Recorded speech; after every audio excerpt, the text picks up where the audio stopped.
Na grande maioria das vezes, os poderosos que habitam os palácios não sabem de tudo o que acontece nos seus portões.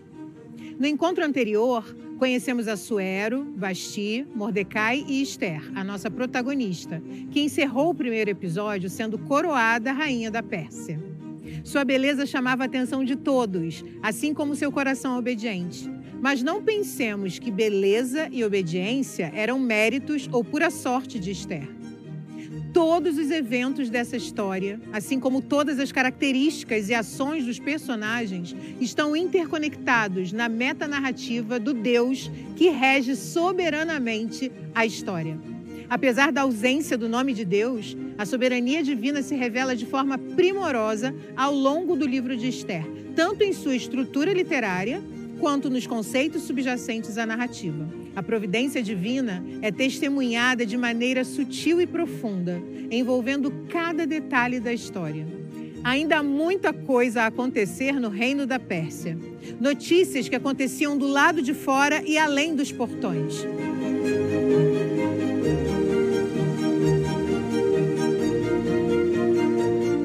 Se Esther termina o capítulo 2 como rainha, Mordecai termina-o sentado junto à porta do rei, o que pode indicar que ele tenha recebido uma promoção, tornando-se oficial do palácio.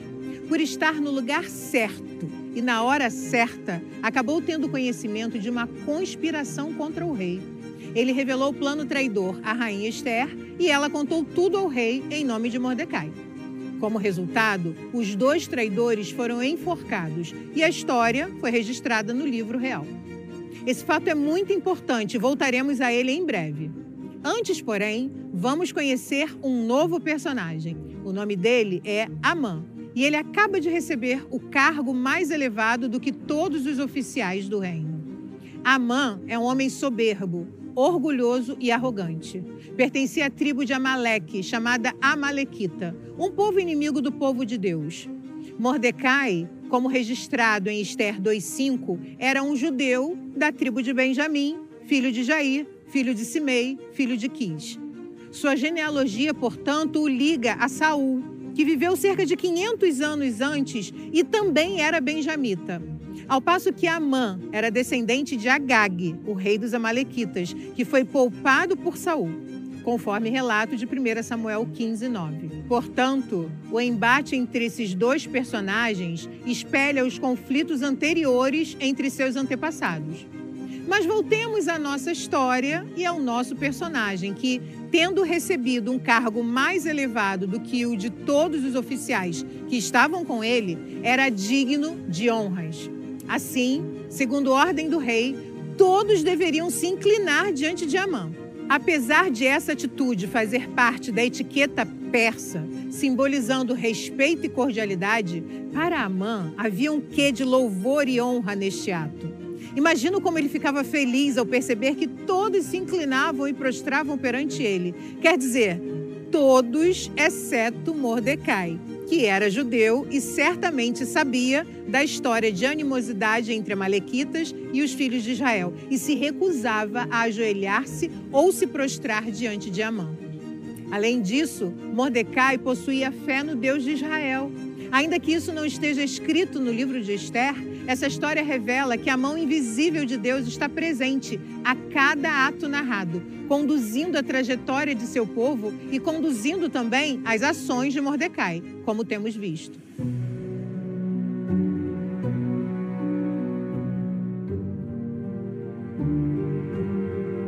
Mas, como dizem, notícia ruim se espalha rapidamente e não demorou para que Amã ficasse sabendo que Mordecai era o único que negava se curvar diante de sua autoridade. Isso deixou Amã irado, enchendo-se de furor não apenas contra Mordecai, mas contra todo o povo judeu assim que descobriu sua origem.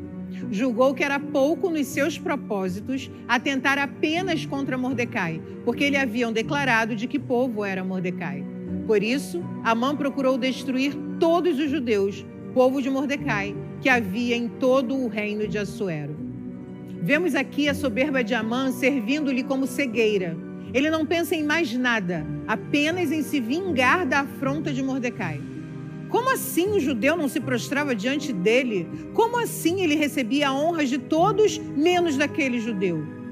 Sua soberba atingiu o ponto máximo ao dirigir suas ações ao ponto de conseguir um decreto de morte a todos os judeus. Acontece que aprendemos na Bíblia que Deus condena o orgulho e a soberba.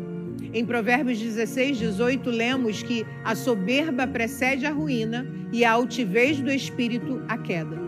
Observe que há uma relação de causa e efeito entre soberba e ruína, assim como entre altivez e queda.